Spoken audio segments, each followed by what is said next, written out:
காப்பாற்றப்பட வேண்டும். நல்லதை நல்லதென்று சொல்லுகிறது, நல்லவனை நல்லவன் என்று சொல்லுகிறது. கெட்டதை கெட்டது சொல்லுகிறது, கெட்டவனை கெட்டதென்று சொல்லுகிறது. தீன் பாதுகாக்கப்பட வேண்டிய காரியங்கள் ஒன்று. எனவே ஒரு தக்வானுடைய மகத்தான ஒரு அம்சம்.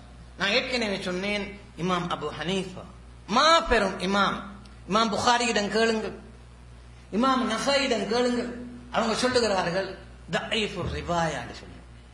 அவர் ஹதீஸ் சொன்னா அவருடைய ரிவாயத்து தஈஃபானது என்று சொல்லி மிகவும் பெரிய இதற்கு இமாம் புகாரி, இமாம் நசாய் அவர்களை போற்றி போன்றிருக்கிறார்கள்.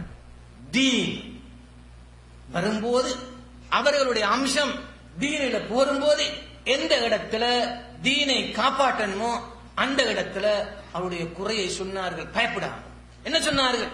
தஈஃபுர் ரிவாயா, அவருடைய ரிவாயத்தெல்லாம் தஈஃபா இருக்கும் என்று சொன்னார்கள்.